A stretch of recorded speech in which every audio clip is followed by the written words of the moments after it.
Hey guys, this is Abhishek from gadgetsjuice.com, and today we are here at the Asus Fonepad 7 dual SIM launch. So the Fonepad 7 was already available in the market, but Asus has actually launched the new version of this tablet with different hardware configuration this time. And this time this device not only has the SIM card connectivity, but it has SIM card connectivity for the 2 SIM cards. And again, the overall configuration is also pretty good. When it comes to the pricing of this device, this tablet is going to cost you around 12,999. You can buy it online, offline as well, from the Asus exclusive stores and also from Chroma stores as well. This is how the tablet looks like. As you can see, it looks pretty good in terms of the overall build quality, I would say.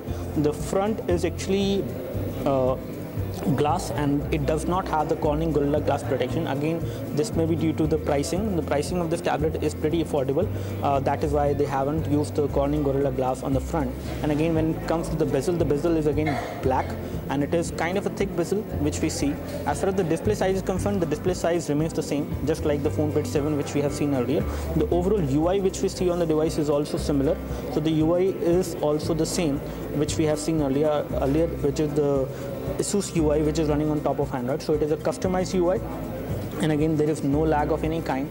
The overall UI is responsive enough. There is no problem while using this UI. There is no major issue. As far as the controls are concerned, there are some controls at the bottom.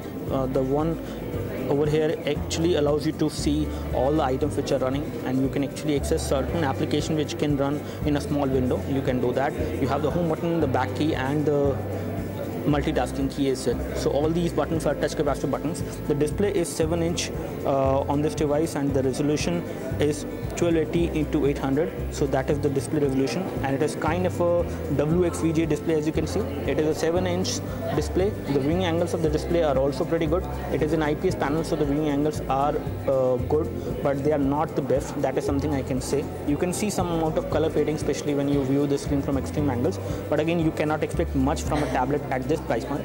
As far as the processor is concerned, you have Intel Atom processor. The model number is Z2520. It is a 1.2 GHz dual core processor which we have on this device. It is running on Android Jelly Bean 4.3 out of the box, and it is upgradable to KitKat as well. However, they have not given any information when the KitKat will come into this for this tablet, but they have actually told us that this tablet will get KitKat. And again, when it comes to the overall physical build quality, the physical build quality is again plastic. They have used plastic, but it is again good quality plastic. The back side of the tablet is going to be black or white. This is the white version which we have. It is a kind of a glossy finish, as you can see. So it is going to get the fingerprints very easily, and the scratches will also be visible after some time of usage. At the bottom, at the back side, you have the loudspeaker over here. As you can see, pretty nice big mesh of loudspeaker, and it is also pretty loud as well, not too loud. And we have the physical keys for the power and sleep key, which is again plastic key. It gives you good amount of feedback. You have the volume rocker as well, designed in the same way. Both of these keys give good amount of feedback. At the top, you have the micro USB port for data syncing and charging. You have a 3.5mm audio jack as well, and over here you have the mic. One mic is over here, and again, I'm not sure whether, okay, there are 2 mics on this device. The one is at the bottom. As you can see, this is the primary mic for voice calling, and there is one more mic on the device which can be used for noise cancellation and video chat, and it will automatically work. You don't have to actually install any applications to use it. And on this side you have nothing, but if we actually take a closer look, you will see this flap which will come out, and this will open the slot for the SIM card. So there are 2 SIM card slots, as you can see, and there is one micro SD memory card slot to expand the storage. You can use a micro SD card up to 64 GB on this device to expand the storage. As far as the overall front profile is concerned, the front profile has the nice metallic earpiece which can be used for voice calling, and you have a front camera as well on this device. The front camera is a 1.2 megapixel fixed focus camera, and I will also show you the view of this. As far as the back camera is concerned, the back camera is a 5 megapixel autofocus camera. It can also record high definition video at 720p. Now there is one SIM card slot, 2 SIM card slot, and there is one micro SD card slot as well on this side, which you just saw. So in all, I would like to say this tablet is again the same kind of form factor. It actually offers just like any other 7-inch tablet which you might have seen in the market. It is also not very light. That is something I can say. It is around 340 gram. So it is little bit heavy, but you will get used to the weight once you start using it. As far as the thickness is concerned, the thickness of the device is around 11.35 millimeter, so which is again not too thick, and again it has curved rounded edges, which will make it pretty okay to actually hold in one hand. However, the edges are kind of sharp, but again they are not very sharp to actually hurt you or make yourself uncomfortable. The battery on this tablet is 3910 milliampere hour battery. You have gravity sensor, you have proximity sensor, and you have other sensors as well. And again, this is how the UI look like, and again this is how the home screen look like. You have like multiple home screen, and you can have like maximum 7 home screen on this device. Right now this one is set as default as the default home screen. And let me just show you the camera UI first of all now, and we will take a photo from the camera on this device to show you the overall performance of this device in terms of the camera in low light. And this is how the view look like, and I was just blocked the camera actually. So let me just take a photo as of now from this device from the camera. And again, we do not have much amount of light. You do have autofocus as well within the camera UI on this device, so which is definitely a good thing. And let me just unlock this. Okay, let me just do it. Okay, let me just take the photo this way only. So this is how the camera UI look like, and when we take a look over the display, you do have tap to focus. You have all the controls over here. You can take the photo, you can go to the video mode, you can access the settings from here, and again you can control over the white balance, ISO, exposure values can also be controlled. You have camera resolution, which is set to 5 megapixel as of now. And let me just go to the video mode to show you the video settings as well. So now we are under video settings, and the video has already been started recording, but I did not started it basically anyways. So now we are under the video settings. As you can see, just tapping on it you will get the video settings, and under the video settings we have all these options. Burst review, shutter animation can also be turned off, and camera sound can also be turned off. When it comes to the quality, the video is being recorded at full high definition, which is definitely a good thing. That means the 5 megapixel camera at the back side can actually record high definition video both at 720p as well as at 1080p, which is definitely a good thing. You do have autofocus as well. So let me just take a photo as of now from this device to show you the overall performance of the device, especially as far as rear camera is concerned in this low light scenario. So let me just tap up over here, take the shot. It does take some time to take the shot, and again it is not very fast. That is something I can tell you. So as you can see, this is how the photo looks like. The photo does not look very good in terms of the clarity. You can see it is kind of blur, but still okay. The overall color protection is also not that bad. I would say it is okay, but the low light camera quality of this device, especially from the rear camera, is not that good. But you can take very good shots in the daylight, and we have tested that as well. Let me just show you the view from the front camera. So let me just toggle to the front camera and show you the view. So this is how the front camera will look like. And again, the front camera is 1.2 megapixel. It can be used for video chat, but don't expect it to work very good, especially in low light scenarios. Make sure you have proper amount of light in case you would like to use the front camera for video chat. As you can see, it is not too good, but again it can help you do a pretty good quality of video chat in the good light scenarios. And in low light, the overall performance may not be that good. Let me just take the photo again. So we have taken the shot again, and this time we have taken the shot a little bit closely. As you can see, this is how the photo looked like. It looks pretty good, not too great, but the overall camera performance is decent. That is something I can say as of now. So let's take a look over the settings. This is how the notification center looked like. Let me just go into settings. Under settings, first of all, let's take a look over the version of Android this device is running. So it is running Android 4.3 out of the box.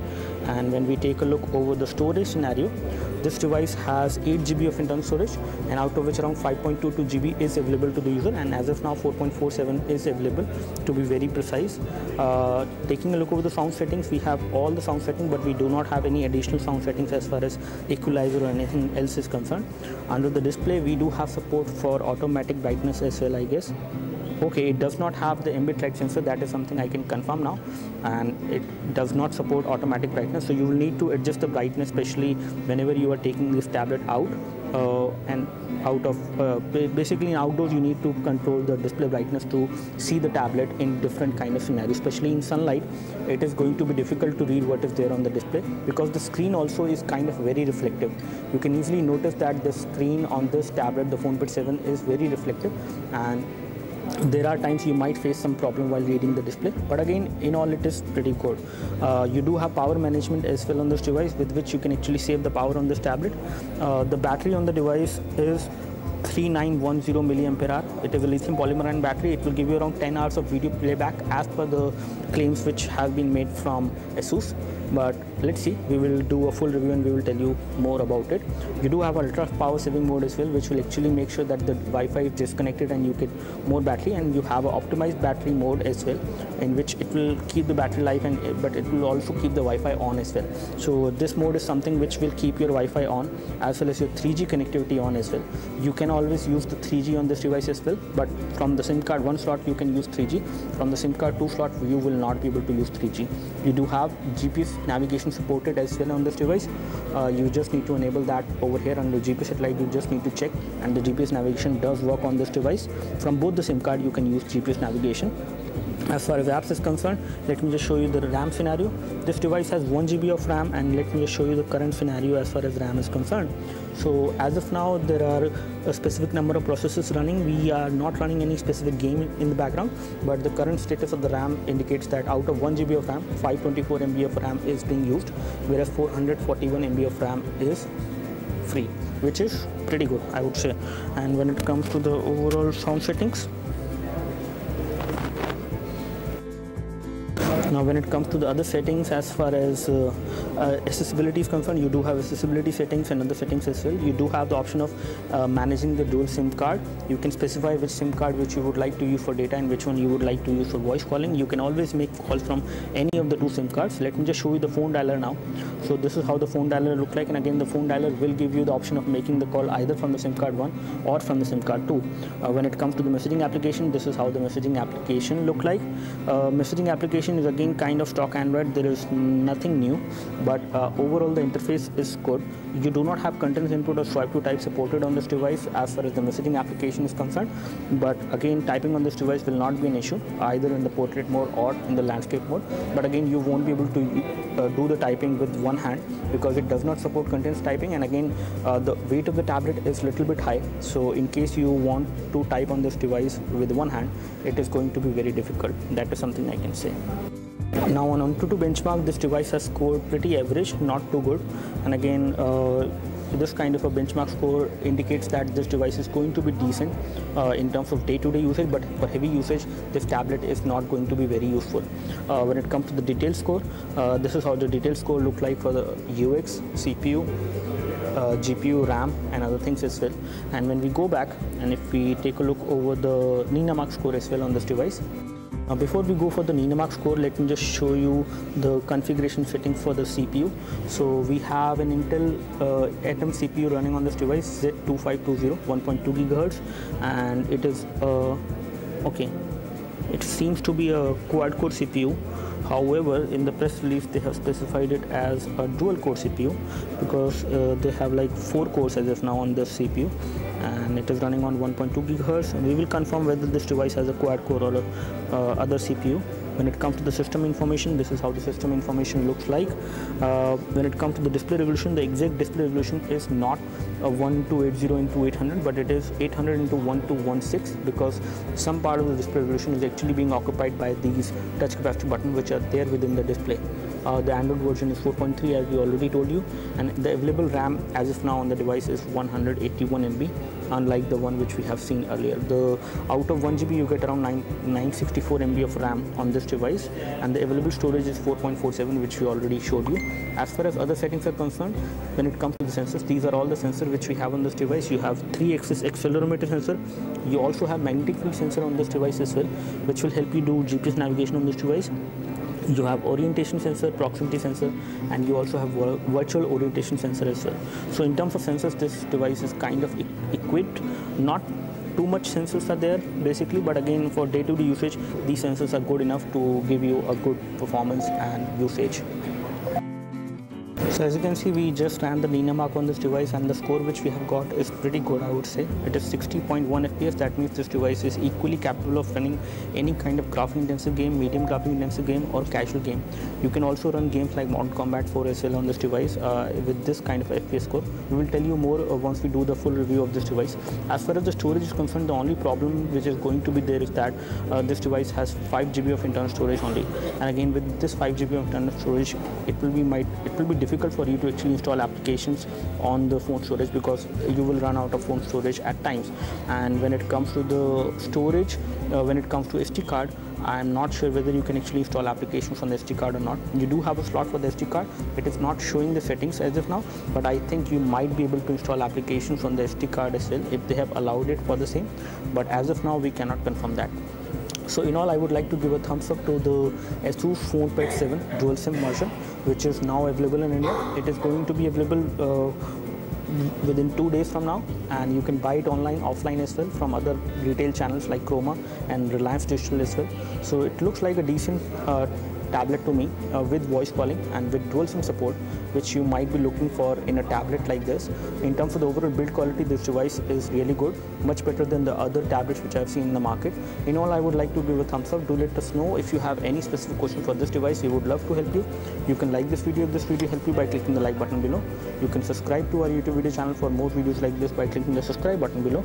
Thanks for watching this video. This is Abhishek signing off. Thank you.